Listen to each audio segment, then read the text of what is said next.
Hello বন্ধুরা, কেমন আছো সবাই? আশা করি ভালো আছো। আর আমি অনেক ভালো আছি।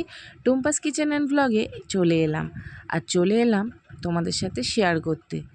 কি বলো তো, ডাল আর চাল ভিজিয়েই দিলাম।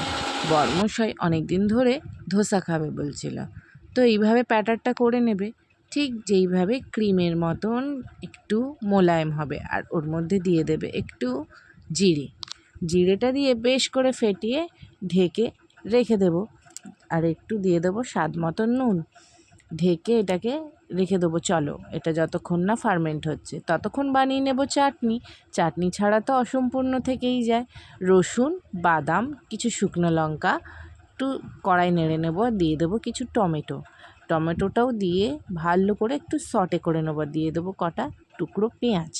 আর এই চাটনিটা এত সুন্দর হয় তোমাদের বলে বোঝাতে পারবো না। একবার ট্রাই করে দেখোই না, কেমন হয় সেটা কিন্তু কমেন্ট করে জানিও।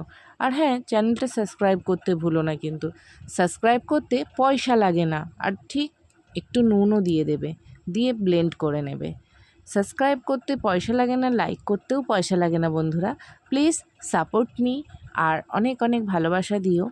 সর্ষে, শুকনো লঙ্কা ফোড়নে দিয়ে দেবে, দিয়ে ওই যে আমি চাটনিটা করে রেখেছি তার মধ্যে তড়কা লাগানোর জন্য সামান্য জিরেও দিতে পারো। আর এই দেখো কারি পাতা হেলথের জন্য কতটা ভালো সেটা তো সবাই জানে। আর এই দেখো অনেকগুলো সেদ্ধ আলু, যেটা কিনা আমি ডালের সাথেই দিয়ে দিয়েছিলাম।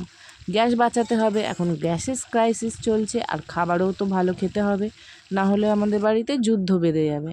তো যাই হোক, যুদ্ধ বাঁধার কথা বলতে বলতে তো দেখো আলুটাও হয়ে গেল, যেটা কিনা আমি দিয়ে দেবো ধোসাতে। এই আলুটা এত টেস্টি হয়েছিল যে কি বলবো। তো যাই হোক, আবারও একবার আমি দিয়ে দিলাম সর্ষে, দিয়ে দেবো শুকনো লঙ্কা, আর দিয়ে দেবো কারি পাতা কিন্তু আমাদের স্বাস্থ্যের পক্ষে খুব ভালো, চুলের জন্য কিন্তু অসাধারণ, আর হেলথেও খুব উপকারী। কারি পাতা রোজ খাওয়া দরকার, রোজ তো খাওয়া হয়ে ওঠে না। যাই হোক, যখন হয়ে উঠবে নিশ্চয়ই তোমরা কিন্তু ট্রাই করো।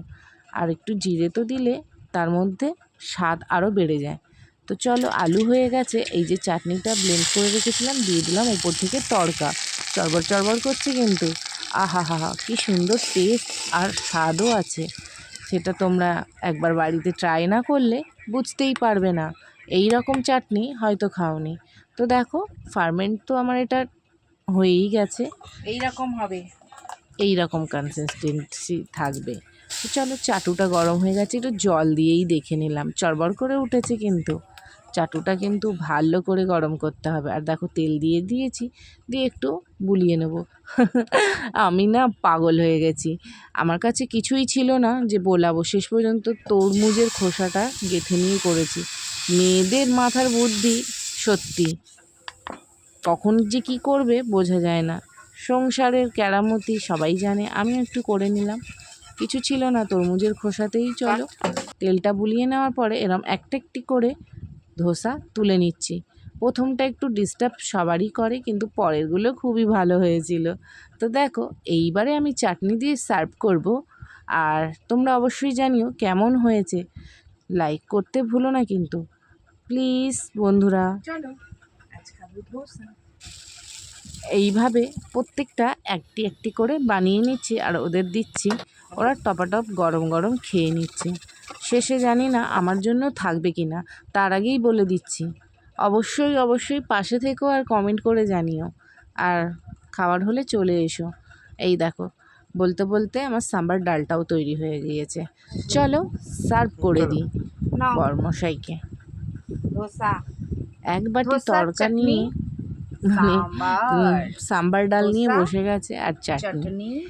আর বরমশাই খাক ততক্ষণ, চলো এবারে আমি আমারটাও করে নিয়ে আসি। এখন আমি খাচ্ছি এই চাটনি।